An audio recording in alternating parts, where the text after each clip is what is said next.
Picked him up off the waiver wire in my Australian league where I'm in the final and dominating my friend Jaxon King. I was very excited to see Bijan Robinson give Jackson 195 McNuggies last night as I further twisted the knife with Bijan being the captain of my team. Last thing I just want to say here about Jay's Australian league. He called points McNuggies. Connor, did you hear that? Did anyone else catch that? I didn't understand. And also, like, this Australian league, why do I feel like Jay's the only one drafting American football players, and he's somehow convinced everyone else has got like a bunch of Collinwood Magpies on their team, and it's like, why am I losing 100-0. Jay got Jameer Gibbs in round 7. Yeah, exactly. Yeah, I've got Jonathan massive Taylor. Vibes of that. Yeah, Jackson's got Scott Pendlebury.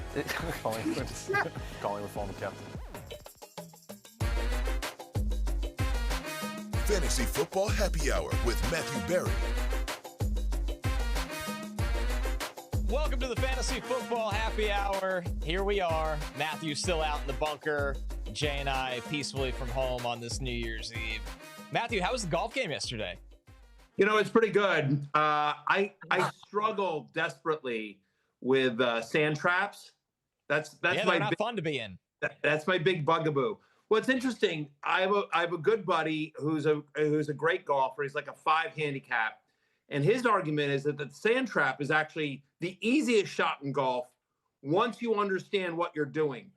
Because your point there is you're really just trying to hit sand. You're not actually trying to hit a ball. So that's his argument on the sand traps. But it is the biggest flaw in my game. So we didn't actually play 18. I'm hoping to do that later this week. But we just went out to the driving range and just hit balls. And I worked on literally sand traps for an hour, which was, fun and frustrating. But, I don't get to do that often, in Connecticut these days. What would you say is the biggest strength of your golf game, Matthew? I'm good off the drive, believe it or not. Oh, wow. The driver's literally my best club. I'm either, when the putting's good, it's great. Otherwise, I'm 3-putting.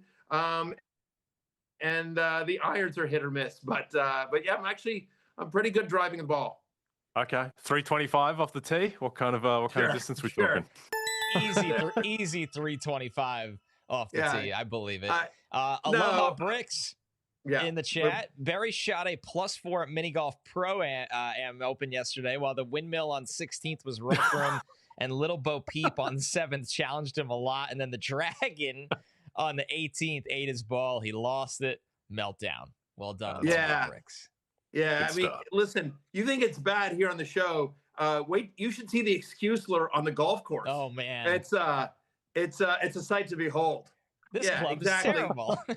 Little Bo Peep came out of nowhere. Like, what are you doing, right? And there's a, listen, and, I'm playing against my daughter. She's putting it 2 club lengths away from the, you're not allowed to do that. It's 1 club length. It's 1 club length, Brooke. Yeah.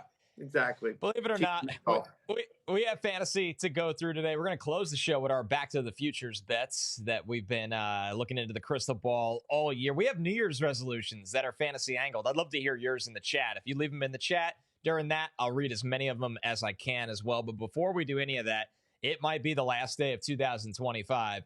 But Matthew has been on the grind. He's got his 2026 top 50 that we are going to get through. And let's jump right into it. Let's start with 1 through 10. Although, before we fully dive into the players, Matthew, I do want to give you the floor to kind of give the caveats of what the most difficult part of doing rankings this time of the year is. Well, it's because it's all the unknown. There's so much that's always unknown about fantasy football, but if you just look at the top 10, right? Is Devontae Adams definitely back with the LA Rams? We assume everything's, who's the quarterback of the Colts? What's going on with the Dolphins? Devon Achane. Like Daniel Steele, the coach who's the quarterback there. There's just so much that goes on that's unknown about everything in the future. And so the way I have to do it, because, and we'll talk about him with Bijan Robinson at number 1, you have to draft, you have to sort of do these rankings with a little bit of knowledge, right? So I think Tyler Algier probably leaves he's the free agent. I think he probably goes to another team with the Falcons, but you more or less have to do the rankings as if the NFL is as it is today, because we just don't know when will when will Patrick Mahomes be back? Is Patrick Mahomes back for week 1 or is Patrick Mahomes back for week 5? Like, we don't know yet what his status is, right? And did he get beat out by Algonquin, for the quarterback position? We just don't know, right, with Mahomes, like right? That, Jay? Right. Is he still the number one quarterback? I was a little late, yeah. Yeah, no, I like it, yeah. Chris Oladokin chat. Yeah, Oladokin. Yeah. He's a 6-point favorite this week. Yeah, unbelievable. So anyway, that's the caveats here, is that the rankings are done for a standard 12-team, 1-quarterback league, PPR scoring, as if the NFL is today, with some, baseline knowledge, but there's a lot of stuff that's unknown that you just sort of have to say, like, all right, well, I'm just going to do it as if it is today, right? As if the league is today versus, again, when you start ranking like the Steelers guys, is Rodgers back next year? Like, there's just a lot of different unknowns, and that's, I think, the biggest challenge of ranking, before the 2025 season's even over for 2026. Neck Brace Nation says, my New Year's resolution, never drafting quarterbacks before round 6. So don't worry, we're going to get to those. But as we see Bijan Robinson at the top of the rankings here, you mentioned you don't expect necessarily Algier to be back, Matthew. If he was, does that dethrone Bijan from the top spot, or he still stays there? I don't think so. I mean, honestly, I think Tyler Algier's Tyler Algier being there is an argument for Bijan Robinson, not an argument against. So Tyler Algier, was a vulture at the goal line. They used him a lot. Bijan Robinson saw less than 40% of the Falcons' goal-to-go rushing attempts this season. Think about that. Less than 40% of their goal-to-go rushing attempts, Bijan Robinson did not. He got like 39%, right? And yet, despite having less than 40% of the goal-to-go rushing attempts for the Falcons, he's still the number 2 running back in fantasy football. He had 19 different games with 20 or more fantasy points over the last 2 years, right? That's 6 more than any other running back. So there's both a floor and a ceiling there to Bijan Robinson.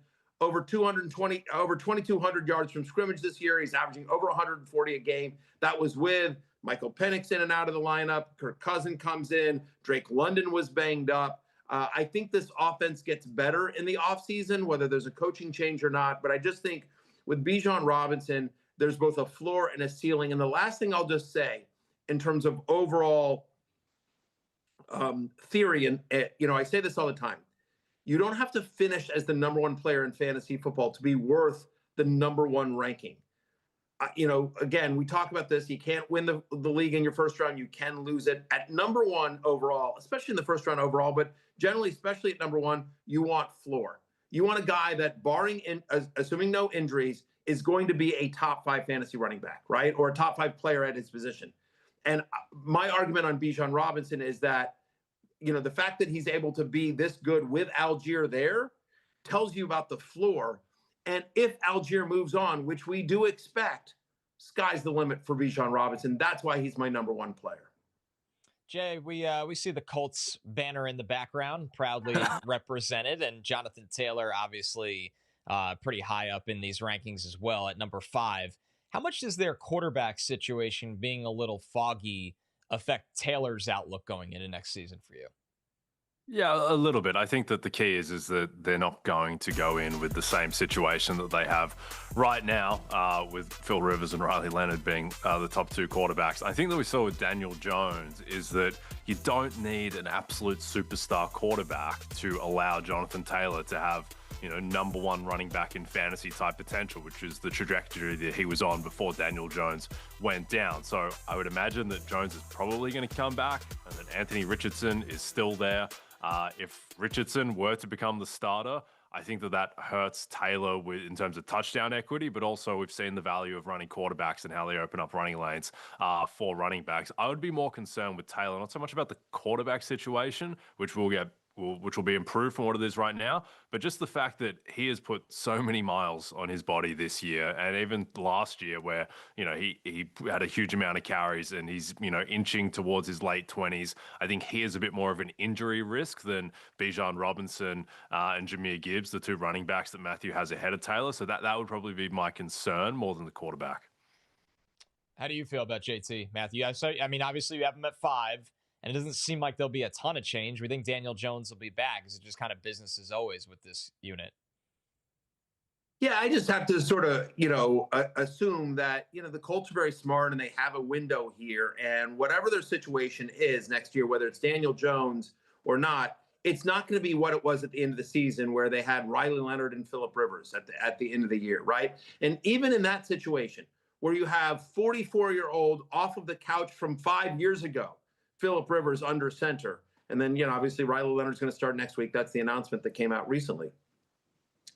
He still averaged over 84 yards a game, still was running back 16 on a points per game basis. So my point is like, if you're telling me that's the floor, that in a scenario where they were so beat up and they're literally starting an immobile 44-year-old quarterback, and he's still able to give you mid-tier RB2 production, where if he gets another touchdown here or there, like, I don't know. I agree with you.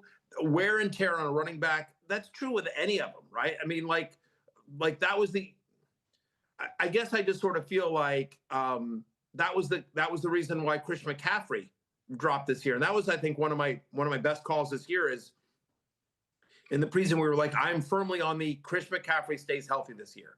Like that, I just believe that, I know so many people were burned last year because he was the number 1 overall player. But, McCaffrey just has been as healthy as any running back with that kind of usage. Jonathan Taylor is a professional. He, friend of the podcast. He keeps his body in shape. I understand the concern, but obviously it's not enough for me to drop him outside my top 10. He's my number 5 player overall. Troy asks, would you still start Taylor this week if we have a Week 18 championship? Yes. Yeah. You have to. What are your options? A better option than Jonathan Taylor? Exactly. Yeah. So. And I do think, Jay, the other thing I will say is that, again, I mean, listen, you're a shoe man, but I do feel like assuming Daniel Jones is back or that they have a as good or better solution at quarterback for the Colts, like this is an offense that one of the issues with Jonathan Taylor has been, teams like sort of stack the box. But one of the reasons why he was so good this year is they were able to get Jones on the move and they added weapons. For the longest time, it was just sort of was Michael Pittman and hope. And now you add Tyler Warren, Alec Pierce has emerged as a legitimate, not just a deep threat, but like a guy who's a complete wide receiver. Josh Downs is a nice piece. Like they suddenly have a lot of pieces in this offense that you suddenly, I think, will open up more rushing lanes for Jonathan Taylor. Yeah, definitely. And the thing with Taylor too is that the last time that we saw this offense fully functional was when Taylor had almost 300 yards against the Falcons in Berlin. And then Jones immediately after that fractures his leg and he couldn't do anything against the Chiefs, and the Chiefs understood that. And then they played the Texans defense where Taylor didn't have a huge game because it's the Texans defense. Like, we have not seen Jonathan Taylor not be Superman when he has a healthy, solid starting quarterback. And I think that the past couple of weeks, like, it's just so predictable, the run game when Phil Rivers is a quarterback playing 95% of the snaps out of shotgun. So I wouldn't hold that against JT. And yeah, this offense was breaking records the first 9 or so games of the season. And in terms of the supporting personnel, like, it's still Shane Steichen, who we think is an elite play caller. It's still a solid offensive line that's not so old. Still Tyler Warren and Josh Downs and, Alec Pierce, I expect they're going to bring back. And we'll see about Michael Pittman, who's the only one of that group who's, remotely a veteran type of figure. So I think this offense, if Jones is back and is even 85% of the guy that he was when he was healthy this year, then I would expect this to be an elite offense again, and that Taylor is a superstar if he's healthy. And just one last point, Jay, to everything you said about how great this offense was. The Colts were running so hot in the first 8 weeks of the season. I don't want to out them out. I have a good friend who bet an enormous amount of money on the Colts to win the division. I think he also has some bets on them making it to the Super Bowl as well. So massive amount of money my friend lost. He's a smart guy, but just to give you an idea of how good that offense was looking, because this guy put honestly his kids' future education in on these bets. And so it just gives you an idea of just how good that offense was early on. Yeah, I've heard that guy doubled down on the Niners needing to win this Saturday night. So if they go down, I'll see you guys in hell, basically. I like the reveal at the end there. I'll see you guys. We never said who it was, Jay, just to be fair. Speaking of those Niners, Christian But to McCaffrey, be fair, I'll definitely be in hell. So I will see you there, Jay. Yes, of course. you guys have fun. Christian McCaffrey comes in at number 7. Matthew, what would you say to someone if they were like, man, you were right last year. I want to take Christian McCaffrey number 1 overall or number 2 overall, and you have him at 7. Is that more related to the fact that he's going into his age 30 season, or how does that or Bijan's just better right now? What do you think? Bijan's just better. McCaffrey turns 30 in June, right? He's had 320 touches and more in 3 of the past 4, almost 400 touches this season. And there's questions about does Trent Williams come back, right? What's the health of that offensive line? All that said that's me nitpicking as to why he's not number 1. Because there is obviously McCaffrey was amazing this year, but again, 30 years old. He's had significant injury problems in his past, but clearly I'm at 7, so I'm not that down on him. It's the framing of that question makes me have to sort of talk down Chris McCaffrey. Do I think Bijan Robinson, younger, safer, better environment? Maybe not better environment, but you prefer on the turf and in the NFC South than outdoors and in the NFC West. All that said, I'm a Chris McCaffrey believer. Again, had all of last year off, so the 399 touches. They use him so much in the passing game, which aren't as much as, somebody like Derrick Henry. And I do think McCaffrey is so attuned to his body because of what he's gone through. He's similar to Derrick Henry. I think he's one of the guys that is the exception that proves the rule. So if somebody drafted him at number 1 overall in a draft next year, I'm not looking at him weird. What? Why are you taking CMC? There's an easy argument to be made, but you're asking me why I have him at 7 instead of 1. It is because the usage this year, and by the way, we expect the Niners to go far in the playoffs. So it's $3.99 right now, and it's going to only go up as the season goes on, plus the fact that he'll be 30 years old in June. And, history has not been kind to running backs over the age of 30. Jaxon Smith-Njigba right behind him at 8, Jay. It was an amazing season for JSN. There's no denying he's obviously a first-rounder in fantasy next year. But if we had to nitpick here, does Seattle's overall lower pass volume give you any concern, or do you think that's more of Kubiak kind of easing Sam Darnold into the offense and the fact it worked and that they can run so much of their pass game specifically through JSN? Yeah, I think it's a few things. One, it is the fact that they run the ball so much in this offense. And then the other factors are JSN has been incredible, I think, on a per-game basis. He and Puka Nacua stand alone this year as the 2 best wide receivers in football. But in terms of how sustainable this is, one, you'd suspect that he's not going to be, breaking records in terms of target share and proportion of his own offense like he is this year. And then 2, a lot of his production, particularly in the first half of the season, was just dependent on these bomb play action passes, like these, the 61-yard touchdown he has against the Jags, the 50-yarder he has against Tampa.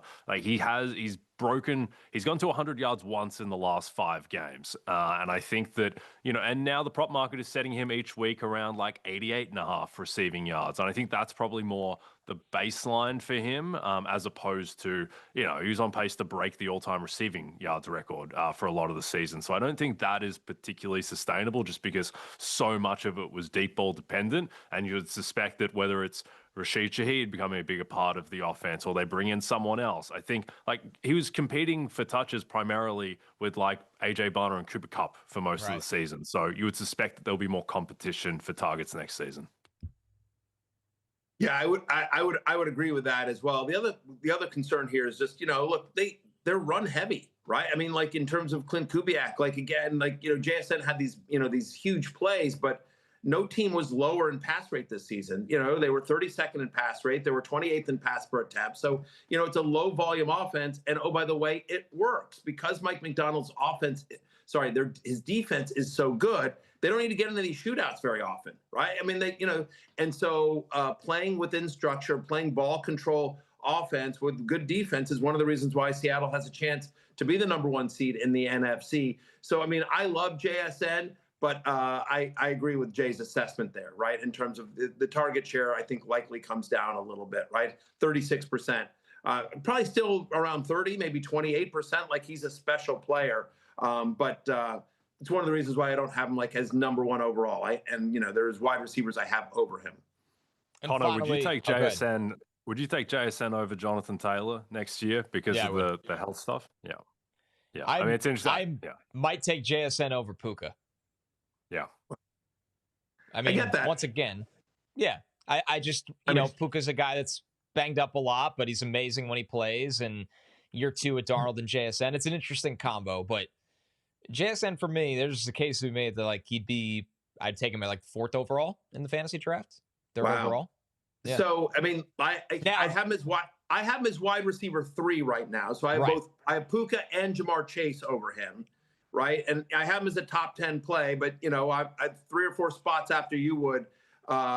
You know, my concern is that you know, do teams sort of figure him out a little bit? That number one is Sam Darnold has a little bit of you know, there's some injury risk to Sam Darnold, of course.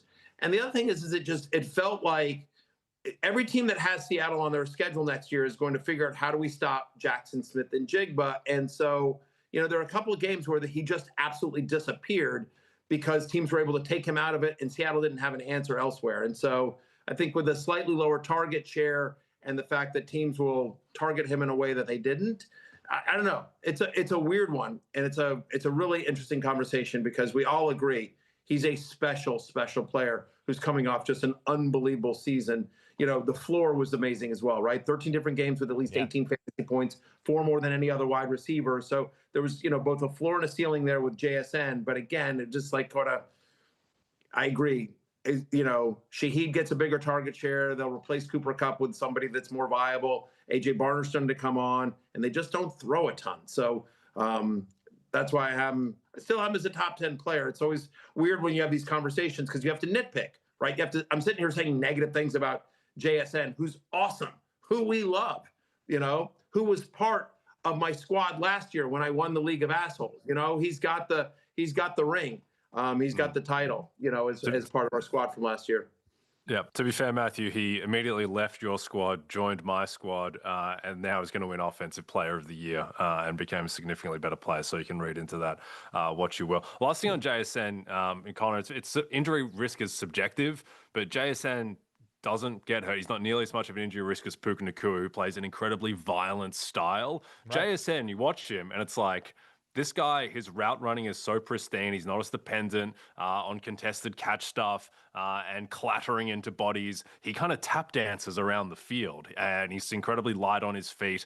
I would suspect that he is, you know, everyone's an injury risk, but he is less of one than some of these guys at the top. And I think that's the argument. If you're taking him over Puka Nacua, which would probably be I'd say almost a 50-50 if you ran a poll on it, I think the side that would be 50% on taking JSN over him would say, I just feel more confident in the week-by-week health, which is, I mean, like you said, Jay, it's tough to figure those things out, but I think it's a fair one. To round out the top 10, James Cook, over 30 touchdowns over the last 2 seasons, Matthew. He is touchdown dependent, but the aspect is with James Cook, although he broke off a lot of long runs this year, the Bills are good at running the football. They typically score a lot of points. I know they've had some droughts at times, and he's a big part of that. So it feels like you're not doubting James Cook going into next year. No, I mean, what was healthy to see here is he averaged over 21 touches a game in 2025, right? And so they're not scared to give him a massive workload. And the touchdown usage, the red zone usage, the goal-to-go usage wasn't fluky from last year. We thought it might be. But right, over the last 2 years, he is top 5 of the NFL in goal-to-go rushing attempts and red zone rushing attempts. They like to use him when they get in close. And as Josh Allen continues to get older, look, Josh is always going to have those Superman moments. You know, we saw it against the Eagles where it's like, screw it, I'm taking it in myself towards the end of the game. But there's going to be more and more times where they're like, you know what, we don't want the wear and tear on Josh's body. We are happy to give it to James Cook when we get in close. Because, by the way, he's been productive. He's able to convert in those situations. And so would you like to see him used more in the passing game? Of course, 8% career target share. He was under 20 receiving yards per game in 3 of his 4 career seasons. So he's just still not a big part of the passing game. But it just feels like unless there's a massive change in the offensive philosophy of Buffalo, and I don't think there is, I think they're going to go far enough in the playoffs this year that everyone will be back, you know, Sean McDermott, Joe Brady, and of course, Josh Allen, that James Cook will remain, you know, an elite RB1. Jonathan Medici asked, do we think the Bills bring in a wide receiver one and Cook regresses a bit? Jay, I think they do make a move for a true number one wide receiver in this offense. But even with that, I don't think that changes anything for James Cook and the identity of their offense. No, I don't think so. I think it just makes the passing game a bit better, and you see a concentration of targets that, guys that at the moment, like your Josh Palmers of the world and your Brandon Cooks, they have 2 Cooks now on this team. Those targets start to get concentrated more to a number one wide receiver. But ultimately, like Joe Brady wants to run the ball. I think it puts Josh Allen in the best spot. Allen is a cheat code for a running game because of his own rushing threat. And James Cook, he's just one of the most talented running backs in the league. This guy's going to win the rushing title. It doesn't really feel that way, but I mean, his slip and Jimmy type of runs where he just kind of slithers through bodies. Right. He is an elite running back, and I think that they don't want to have Josh Allen wear the cape all the time, and so they want to be built on the run. And James Cook, I don't think he's going anywhere. They paid him, so he's going to come back and be a huge part of the offense. Hey, Connor, I just want to ask you just about the number one wide receiver thing on the Bills. Like who could they get? Because I feel like they've sort of tried this. Like they drafted AJ Brown. Coleman. Maybe AJ Brown. Yeah, that's my top of mind. Yeah, because the Eagles then can trade him outside of the NFC. We think there's a chance he'll be available after everything that's gone on. There you go, Phil O'Brien. BTJ in Buffalo might feed families in fantasy. It's interesting, right? I feel like they've made some, not full-throated attempts the way that like an A.J. Brown would be, but they tried to get Amari Cooper. I mean, they got Amari Cooper for a cup of coffee. They tried with Stephon Diggs for a few years. They drafted Keon Coleman. Right. They paid Josh Palmer. Like no one thinks of Josh Palmer as a number one wide receiver, but he got real money. Right. I mean, it's everyone was sort of like, whoa, what are they seeing Josh Palmer that we don't? And the answer was, turns out nothing. We were right all along. Tyrell Shavers instead. I mean, dude. So, but I'm just saying, it's not like they've ignored the position. They just haven't been able to nail it. They've tried different things, but yes. AJ Brown would be interesting. Yeah. Let's see. After Stephon Diggs, let's go get. What we need is another mercurial wide receiver, diva wide receiver. Yes, that'll work out great. I mean, AJ Brown's super talented, but it's just like when things don't go his way, he's yeah, I don't know. He's reading another How to Survive the Ice in Buffalo, and he's just sitting. I can just imagine what book he'll bring to Buffalo. But anyway, yeah, I mean, they have to try to do something, obviously, because it is just Josh Allen out there with a bunch of guys. Let's go to 11 through 20 in the rankings here. Once again, this is Matthew's 2026 very, very early overall rankings. CeeDee Lamb at 11. Trey McBride at 12 is the first tight end on the board here, Matthew. The key question with a tight end that early is, does he provide enough of a positional advantage to warrant being a first-round pick the year after he set the NFL record for most receptions in a single season by a tight end? And the answer is yes, right? Right now. Again, this is one that my suspicion is that he will drop and Bowers will come up. But we had this conversation the other day. Again, ranking as if the NFL is today. At the moment, Trey McBride has a bad defense, a quarterback in Jacoby Brissett that understands the assignment, can get into the ball. He's the focal point of this passing offense. And by the way, it's not just about how good is he, but it's about how much better he is than any other tight end. The reason why he has a borderline round 1 pick, top of round 2, 12 overall, is because he was over 100 points better than the second best tight end this year, which was Kyle Pitts, which is also sort of crazy to think about. But targets are earned. He earned a 28% target share on the season in Jacoby Brissett's 11 starts. And then you think about who the number 2 tight end is. It's Brock Bowers. And at the moment, Brock Bowers' quarterback is Kenny Pickett or Geno Smith with kind of a disaster of an offense around him. Now, what we expect to have happen is, and Pete Carroll's his coach, we expect, honestly, a new coaching staff, a new offensive scheme, them to take Fernando Mendoza, number 1 overall. So all those, if all those things happen, Brock Bowers will come up, McBride will come down, because the difference between the two of them isn't as significant as it is now, where McBride is over 100 points better than everyone else at the position and just gives you such a weekly cheat code at a scarce position. But that's the argument on Trey McBride at the moment being a borderline first rounder. Going a little further down the board, Malik Nabers at 14, obviously a lost season, Jay, due to injury. And I saw some chatter of this in the YouTube chat as well. You look at what Wan'Dale Robinson is doing in this offense right now, and you look at the promise of Jackson Dart. How high can Malik Nabers rise, especially after we get some more positive reports on his health throughout the offseason? Yeah, well, we know the talent. We know that there's a good chance that he'll be able to bounce back from this injury pretty quickly, given how young he is. And we know that as good as Wan'Dale Robinson has been, this will clearly be Malik Nabers' passing game. But I'm interested in Connor. Yeah, exactly. So he may not even be back. So I think, Jackson Dart's had a good rookie year. I think he's proven that he is the future in New York for now. But a lot of his value, Connor, has been driven by his rushing. And as a passer, it hasn't been as clean. Now, he's fallen off the past few weeks, and I think that's largely because the Giants are just playing out the string of the season. And he doesn't really have weapons to throw to outside of the great Wan'Dale Robinson. But what have you seen, Connor, from Dart as a passer, and how does that inform any confidence about Malik Nabers next year? Well, I think number one, Dart, when Dable was there, was running the offense pretty effectively and efficiently. When they needed him to get the ball out, he did, and he did accurately. And you can kind of picture all of that with quick stuff to Nabers, who's so good after the catch. But what you love about this pairing is that Dart can extend plays and throw the ball down the field. And that's where Malik Nabers coming out of LSU was so dangerous, is the fact that as soon as it went into a scramble drill, this guy's electric and nobody can run with him and he can win down the field. So I will be very high on Malik Nabers going into next year. I love the idea of these two getting a full season together, and I can't wait to see it happen. Adam Smith asked Matthew, keeper options for next season, keep two. Saquon, ride and died Hampton, or Nabers? I can keep two. Keep two. I think I'm going to shock you here, but I think I'm throwing back Saquon. I was going to go with that. Yeah, I agree too. I'm definitely keeping Nabers. That's not even thinking twice. And here's the thing with Omarion Hampton. Omarion Hampton looks good when he's healthy and back with the Chargers, and they have no offensive line. Correct. So I know Saquon, it's been tough this year. I was personally burned by it in the League of Assholes, so maybe I have a bias, but I'm not going down that road again. No, I think Saquon.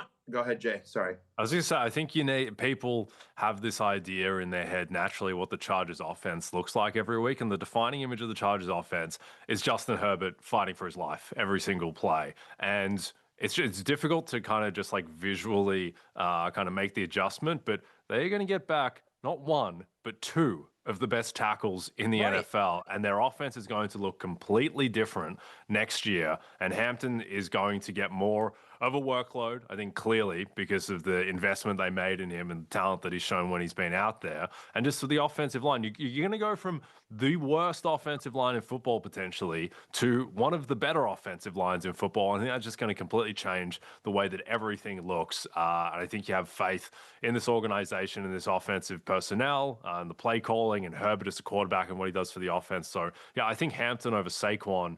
Here's the thing is, like, why will it necessarily get better for Saquon? Like, everyone's going to be a year older. He's going to be a year older. I don't think that this is, like, next year is definitely a bounce back year for Saquon. He stayed healthy the whole year. Like, there's health risk that it could get worse. So, yeah, I think Hampton and Nabers are the two there.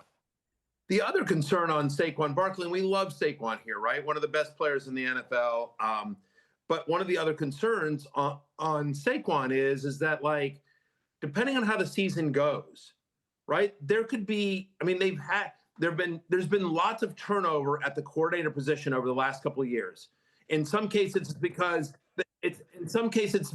obviously, they're coming off the Super Bowl win, right? And so, Kellen Moore gets hired, Jonathan Gannon, Shane Steichen, they get gigs right over the last couple of years in Super Bowl years. But then also you think about like Brian Johnson and that, like, years where they struggle, they get rid of everyone. And so if the Eagles don't go far this year, and you can certainly make an argument that they won't, like, we'll see how it all plays out. But if the Eagles lose in the first round, like, you could see changes on both sides of the ball at the coordinator position, especially on offense where they've struggled recently. They didn't have a first down in the second half last week. Like, how does an NFL team not have a first down in a second half? All right. So it's just, Love Saquon, but the age, the concerns. Give me Omarion Hampton, especially assuming you can keep him more than just this year. Give me the guy that's much younger. Matthew, you said at the top of the show, you might not be able to win your league in the first round, but you can certainly lose it. That brings us to the 17th overall player on the board, in Justin Jefferson.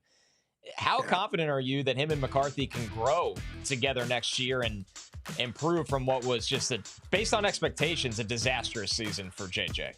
Yeah, nowhere to go but up. I mean, so I guess you have to squint to get there, right? But if you're talking yourself into it, and I sort of am, JJ McCarthy has looked better the last couple of weeks. He's still a very inexperienced player. He missed most of his rookie year, right? And so he's going to have the whole offseason, again, be fully healthy, again, understanding that 18 is the focal point of that passing offense. How do we get those guys on the same page? We had a nice game last week as well. He's also been really fluky. He's had 2 touchdowns in 16 games this year. I don't care if I'm his quarterback. He's Justin freaking Jefferson. He's had bad touchdown luck, right? Whether it's McCarthy overthrowing him missing as well. This is somebody that produced with Josh Dobbs, with Nick Mullins, with Carson Wentz, with a cavalcade of quarterbacks. So I have to believe that if the Vikings commit to JJ McCarthy and he is the starting quarterback next year, I think there's a chance that they just sort of say, you know what, we might have been wrong here. But assuming that they believe in JJ McCarthy, I'm just going to bet on volume and talent with Justin Jefferson and assume he can get there. But clearly, Connor, I've ranked Justin Jefferson lower than I ever have since his rookie year. I think what would give all of us a boost of confidence if the Vikings go out and get a pro to bring into camp that just provides the necessary insurance. And I was one of these people that when the Colts went and got Daniel Jones as Anthony Richardson insurance, I was like, I don't know what this is going to do. And it arguably saved a lot of fantasy seasons before Daniel Jones got hurt. I wouldn't be shocked if the Vikings go out and maybe it's Mac Jones, maybe it's a lesser caliber player, but get somebody just as a backup in that situation. All right, one more big topic from this Connor, group. just to that point, I mean, again, we've seen it. Think about what the Jets players did once Tyrod Taylor took over. Think about what the Cardinals did once Jacoby Brissett. Right. Once Jacoby Brissett, again, not franchise guys, but professional quarterbacks that can run an offense, right? Yeah. And so, I agree with you. They'll get somebody like that, I believe. The last really, really intriguing player on this spot that we have to talk about, guys, is George Pickens, because Pickens is a pending free agent. But, Jay, is it safe to say that the best situation is him just going back to Dallas for fantasy, or is that not the best because CeeDee Lamb is still there? I think it's the best. The fact that Pickens has been able to put up this season alongside Lamb. I understand that Lamb has missed time, but even when Lamb has been out there, Pickens has been a monster. And I think Pickens is such a wild card in terms of how his NFL career has gone so far. The fact that we have found a situation where he clearly works. He's with Dak Prescott, who has a willingness to throw the ball down the field, and then 2, an elite ability to do that. I just think that also the continuity with Dak in that offense. I think with Pickens, you just don't want to touch anything. Just don't change it, because if you change it could all break. And if he stays in Dallas, I suspect that he's just going to be an elite fantasy option again.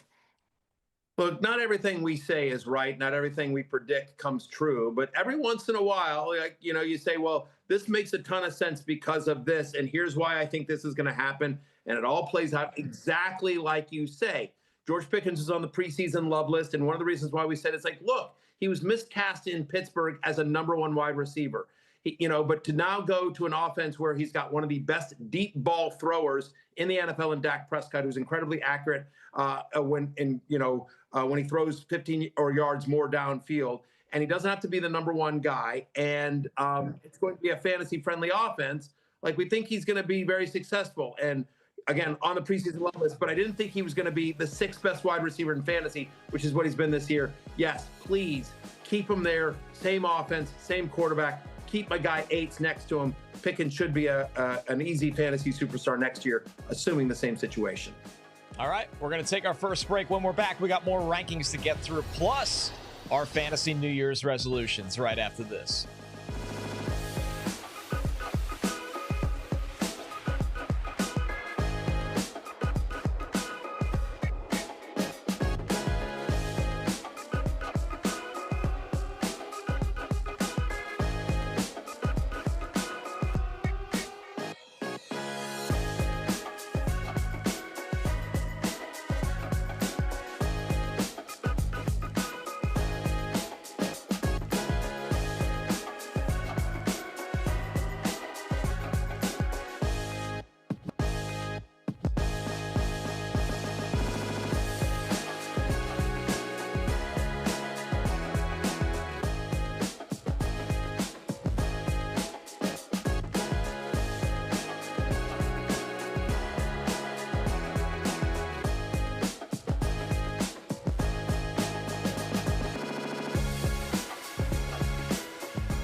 Something new you would like to try in 2026? I think being able to play the guitar would be cool. Strum some acoustic guitar. You could literally be a one-man band with like the piano and the guitar and the whole thing. Yeah, technically. I don't know if it'd be good, but I could be one. Yeah. I would love to shoot under an 80. That's something new. That's golf. I want to get more into Twitch, and I want to play video games with like my fans. Being good at football would be my New Year's resolution. Football is fun and football is life. That was some of the 49ers on their New Year's resolutions. I love Mac Jones just saying he wants to be good at football. Mac Jones Very played well vibey this year. season. Yeah. Yeah, he's it's very great. high on the vibes, Mac Jones. Great vibes in San Francisco. Guys, my New Year's resolution for fantasy is just start betting on the most talented rookies and stop getting so tied up in draft position. And naturally, yes, it does matter where a guy is drafted because often that brings the most opportunity. But think about how many weeks we spent talking about all these different running backs. And then during the playoffs and championship weekend, who's one of the rookie running backs we're talking about with the highest upside? It's Kyle Monangai, who was the 23rd running back taken in his draft.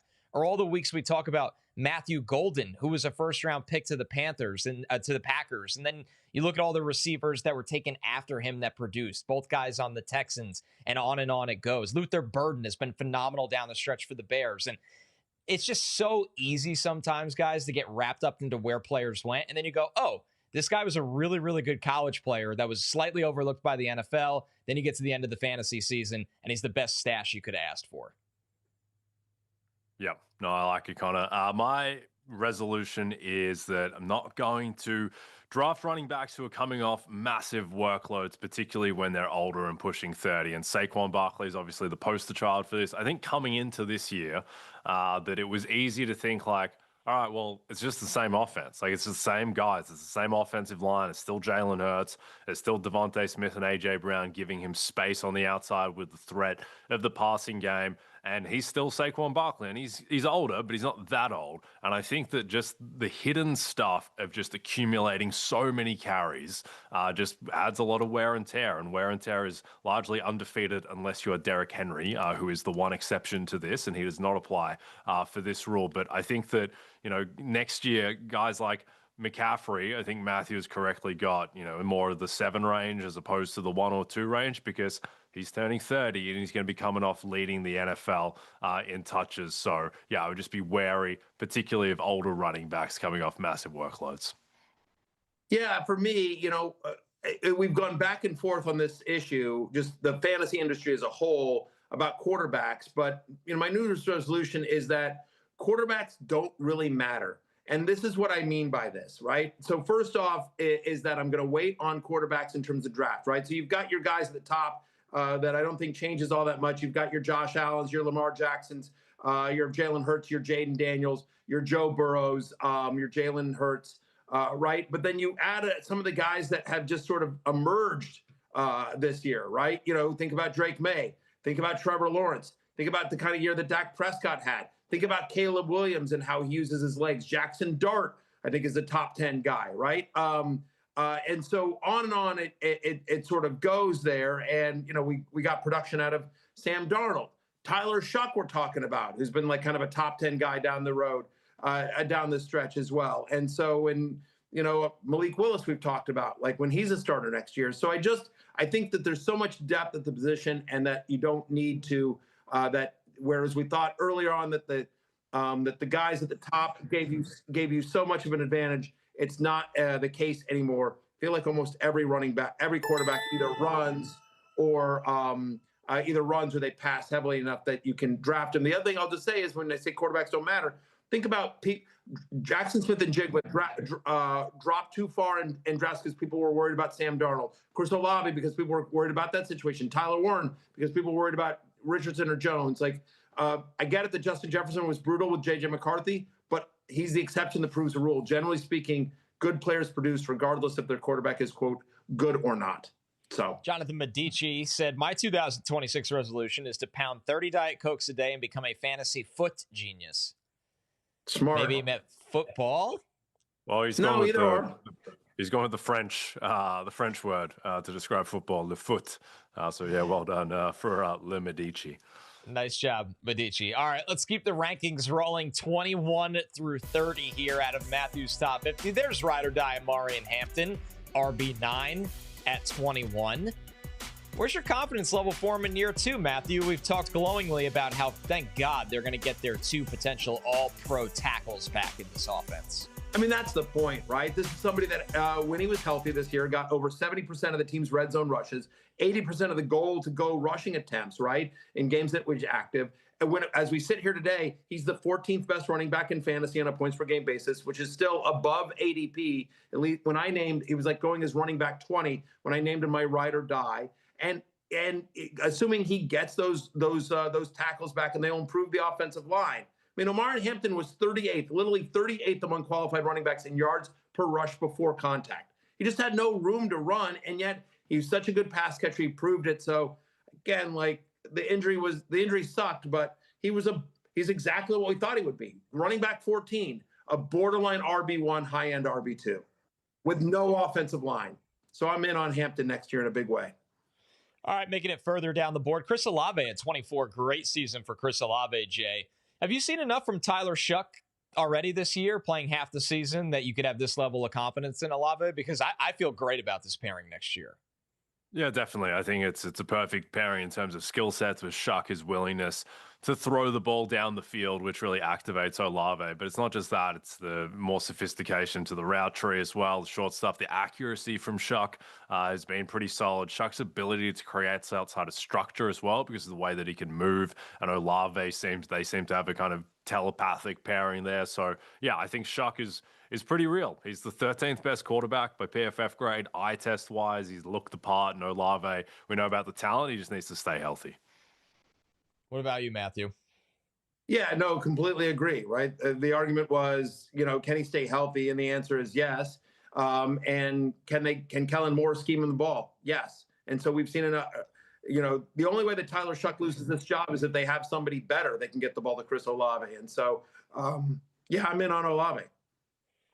Not too much further down the board, A.J. Brown at 26, who we said wouldn't be shocked to see him on a new team next year.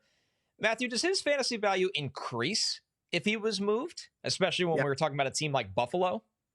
For sure. I mean, it definitely goes up because he's a super talented wide receiver, and any team that goes and acquires him is going to give up a price to go get him. Like, they're not going to go get him to sit there and just run block and sit on the bench and read books. Like, he's going to be a focal point of any offense that makes the attempt to acquire him. But yes, if he goes back to Philadelphia, which is a run-heavy team, and is just weird, bad vibes, and 7 different games with under 50 receiving yards this season, yes, I think fantasy-wise, we're all rooting for A.J. Brown to be on another team, any other team. Josh Allen shows up as QB1, but all the way down to player 28 on Matthew's top 50 here, Jay. And you heard Matthew's New Year's resolution. As great as Josh Allen is, with how deep quarterback is, does it make it less appealing to have to draft him this early?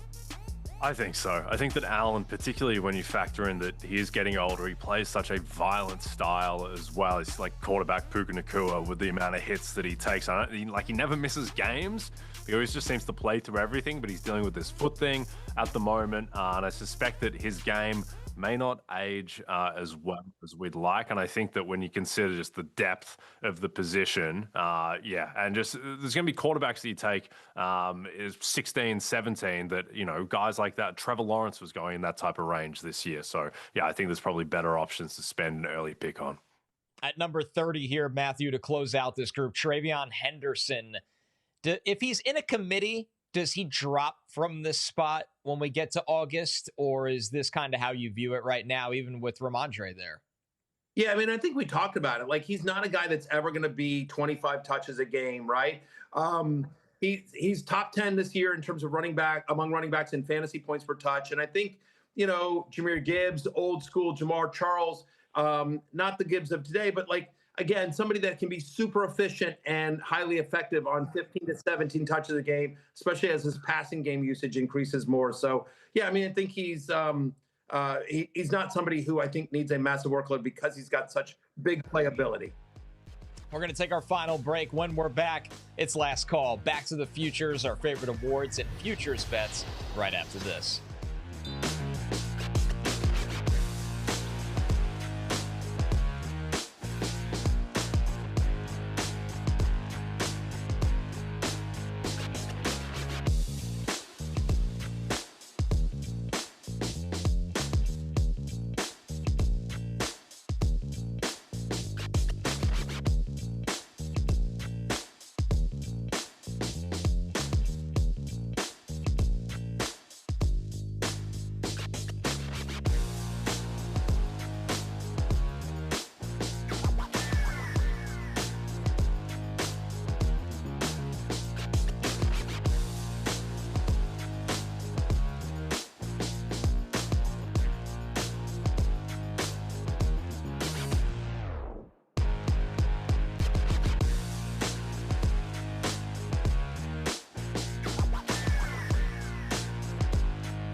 DraftKings Sportsbook is an official sports betting partner of the NFL, and new customers can bet $5 and get $200 in bonus bets if your bet wins. Download the app and use promo code FFHH when you sign up.